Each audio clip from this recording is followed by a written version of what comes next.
But when we see Jesus in all his glory, then eternity becomes real, and we look for the heavenly city. And like in the book of Hebrews, that's what kept those saints going. Through all the suffering, heartache, trials, torture, everything else, because heaven was real. They looked for a city whose builder and maker was God.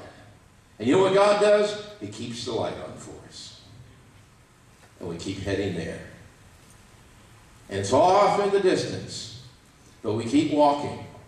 And you know what? As we get a little older, we kind of look sometimes and say, I think I see a light. That's what keeps us going. Second passage, John 21. Here's what we learn from this. Quit worrying about other people. Jesus, the backstory here is Jesus has just finished restoring Peter. Remember the story of Peter? How the Lord told him, hey, you're going to deny me 3 times. Peter said, oh, I'll go with you right on to death. And he didn't. And he denied the Lord. He felt shame and guilt. And he quit the disciples. He quit the ministry. He went back to his hometown and said, I'm going back fishing. And after the resurrection, Jesus said to the disciples, all right, you guys meet me up in Galilee, and be sure you bring Peter with you. So there they are. They're back up there in Galilee. Peter's out there fishing, back in the fishing business. And the Lord's on the beach, builds a fire, he's cooking breakfast. And then the guys are, as the morning sun comes up, he says, hey, you guys catch anything? That's what you always ask fishermen, isn't it? How's the fishing? Catch anything? They said, nah, we've been fishing all night, haven't caught a thing. He says, well, cast your net on the other side. Now they'd already, you talk about deja vu. They'd already been through that. Remember when Jesus met them earlier on in their life? And Peter had been through this. Oh, Lord, we've fished all night, haven't caught anything. He says, well, launch out in the deep, let down your nets. Oh, Lord, you've already done that. You know what you're a carpenter. What do you know about fishing? Boy, he casts his nets down, they pull a big catch and come in. And that was bait, and he says, wow, I'm going to follow you. Now he quit. What is Jesus doing? He's reenacting his call, his invitation. And he's reenacting, you know, there's the fire, like when when Peter warmed his feet, or warmed his hands by the fire. There that night they had Jesus in the trial. He was hanging out with the enemy crowd, denying it. He restages everything. And one of the disciples says, Pete, that's the Lord. Pete, man, impetuous Pete. You know, he doesn't take the boat rowing in. He just jumps in, swimming to shore, you know. And then the Lord says, sit down, have some breakfast. And then he asks Peter 3 times, do you love me? Do you love me? Do you love me? He gives him the opportunity. Remember, he denied him 3 times. He gave him the opportunity to try to reaffirm 3 times that he loved him. And then, see, what he's doing is he's restoring Peter to fellowship, restoring him back to ministry, even though he's messed up. And then he says to him 3 different times, in John here, verses 15, 16, 17, he recommissions him. He says, feed my sheep, feed my lamb, tend to them. All right, Peter, listen, I've got a job for you to do now. Get back to it. You know, forget these fish, forget these nets. You know, get back out of your shame and your guilt. I got a job for you to do. Let's go do it. And so there's Peter. He's experienced all that grace of God. And he's ready to do it. And then what does Jesus do? Jesus in verse 18 and 19 tells him how he's going to die. Truly, truly, I say to you, when you were younger, you used to gird yourself and walk wherever you wish. But when you grow old, you will stretch out your hands, and someone else will gird you and bring you where you do not wish to go. Now this, he said, signifying by what kind of death he would glorify God. And when he had spoken this, he said to him, follow me. There's the original invitation. Said, Pete, now why did he tell him this? Why did he tell him? Do you want to know how you're going to die? Would that help you? Would that encourage you? He said, look, Pete, when you get old, somebody's going to tie you up and take you where you don't want to go. They're going to kill you.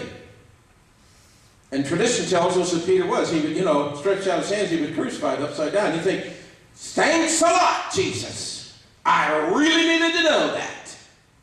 That really motivates me. Why did he tell him that? Well, you remember what Peter said before his denial? I will go with you. They'll all deny you. I won't. I'll die for you. And then he denies him. He's completing the whole process of restoration. Peter, you will die for me. Yeah, you blew it back here. You messed up back here. But you know what? This is not the end of the story. They're not going to write on your tombstone, the man who denied Jesus. That's not how you finish. Remember what we always say? What's the big challenge of life? Finish well. Amen? Finish well. Sometimes we don't control how we start. Sometimes we have some mess ups in the middle, but finish well. And so he says, yeah, you're going to go all the way. And you really will die for me. You're going to pay the price. You're going to finish well, Peter. That was meant to be an encouragement for him. And then Peter, in the middle of all this, after God does all this for him, what does Peter do after he tells him that? He looks over at John and he says, what about him? What about him? Does he get to die too? And the Lord basically says to him here in verse 21, that's none of your business. Don't worry about him. If I tell him he gets to live till I come, it's none of your business. You follow me. Every parent has experienced this if you had more than one child. When you tell a child to do something, when you do something, everything's fair. What about him? Well, I got to clean up. What's he got to do? We say, listen, don't worry about that. This is what I got for you. And, as human beings, we still do the same thing. Well, what about him? God, look, you told me I got to do this. You say this about me. What about him? And what about her? And look what they did. Look what they did. And you're going to do this for me? Look what they did. A lot of times we want to excuse our own sin based on somebody else's disobedience. Well, I may have done that, but look what this you did. I did what you did is a lot worse than what I did. And God says, shut up. And quit worrying about everybody else. Don't compare yourself to anybody else.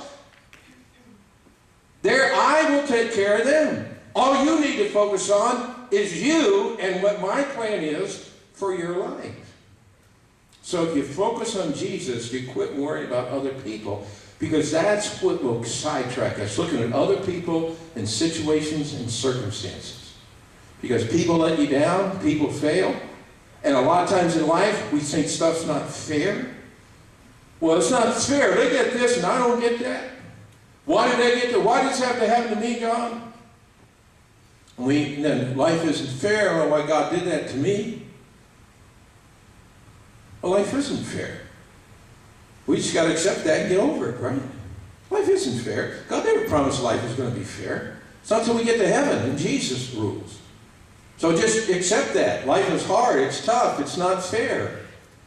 So don't focus on that. Don't focus on the situation, the circumstance. Stay focused on Christ and his plan for you. And just say, God, you'll have to handle the other people. And let's go back to Hebrews chapter 12. Here's the third passage. If you want to finish the course, keep your focus on Jesus. Look at Hebrews chapter 12, the first 3 verses. Hebrews chapter 12. In verse 1, the writer here gives us an analogy. In verse 1 of chapter 12, he says, therefore, since we have so great a cloud of witnesses surrounding us, let us lay aside every encumbrance, every weight, and the sin which so easily entangles us. And let us run with endurance the race that is set before us.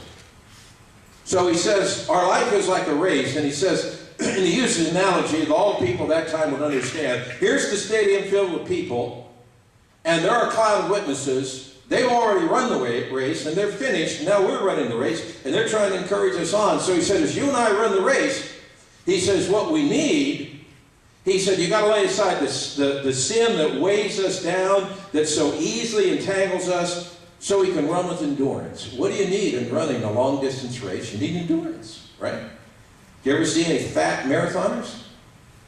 No. Because pretty hard to haul 400 pounds over 26-some miles. All the people that run distance runs are thin. Why? Well, I don't need to be hauling that extra weight around. Not if I'm going to be a champion. So what weighs us down? Sin. And it so easily entangles us. And sometimes it's not really bad stuff. It's just good stuff that becomes the enemy of the best. And it keeps us from finishing. Sometimes you and I can get so entangled in stuff that's not really terrible. It's just going to keep us from finishing the race. And so, how do we get endurance? We got to stay focused on Jesus. Look at verse 2. He says, fixing your eyes on Jesus, the author and perfecter of our faith, who for the joy set before him endured the cross, despising the shame, and sat down at the right hand of the throne of God.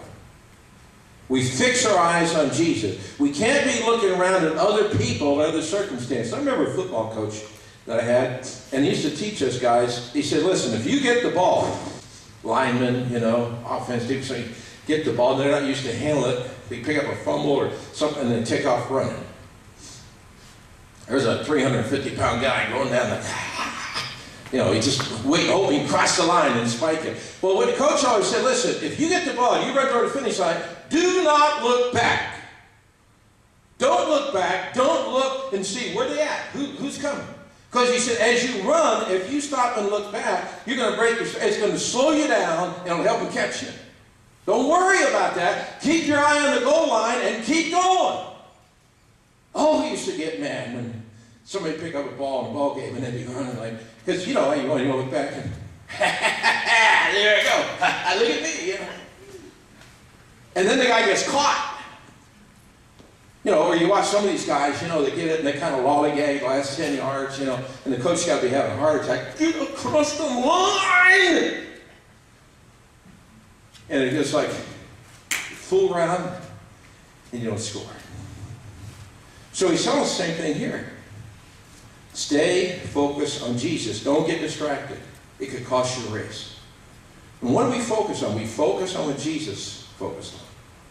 What did he focus on? It says here, the joy that was set before him. The joy that was set before him. What was that joy? I think it was two things. One, going back to the Mount of Transfiguration, the Father said, this is my beloved Son, whom I am well pleased. What do all of us want to hear from Dad? I'm proud of you. I'm well pleased. And so many folks have never heard that. Why are we like that? Because God made us that way, because ultimately, that's who we want to hear it from. We want to finish our race and have our Heavenly Father say, well done. Well done, my son, my daughter. Enter into the joy of the Lord. And that was his joy, to obey the Father. But I think it was also one other thing. It was the salvation he was purchasing for you and I. Paul said, that was my joy. He said, it's going to be you folks that I've had a partner of salvation when I get to heaven. You're going to be my crown of rejoicing. There's joy in heaven over one sinner who gets saved, more than 99 just people who don't need salvation. To knowing that one day you'll see a whole body of believers who are there because he went to the cross. So you and I have to focus. We focus on what Jesus focused on, and it's helpful if we focus on what Jesus endured. What did he endure? Well, it tells here in verse 3, he endured the hostility of sinners. They made it personal. They attacked his person. They said he was of the devil. They attacked his mom, said she was a harlot. They made all kinds of accusations about Jesus. They made it personal. They hated him. They plotted against him to kill him. He didn't deserve any of that. And he endured the shame of the cross. He hung on that cross as a common thief when he was sinless. He hung naked before all their gazing eyes. That's pretty embarrassing. They mocked him, spit on him, they did all that. He endured all of that. Say, how does that help you and I finish? Until I have suffered or endured more than Jesus, I have no right to complain or to quit.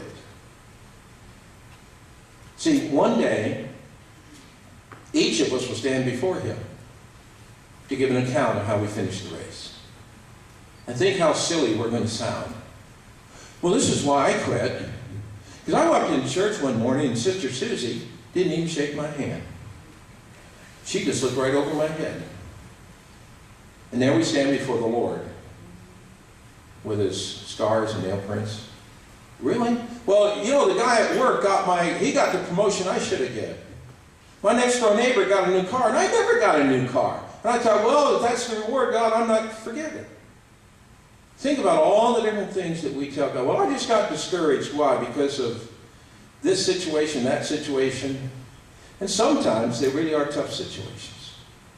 And I'm not trying to minimize some of the tough things we go through. You know, sometimes I watch some of you and I watch other believers that go through really tough things. Things that maybe I haven't gone through, and I'm humble to say, wow, I don't know how you're doing that. I don't know how you're getting through that. I don't know how I'd handle that. But you know what? Nothing that you and I ever go through is going to be tougher than what Jesus went through.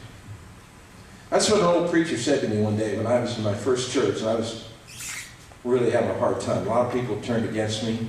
A little town, a couple thousand people. So everybody knows everybody else's business. And you know, you sneeze and everybody in town knows it. You know, one of those places.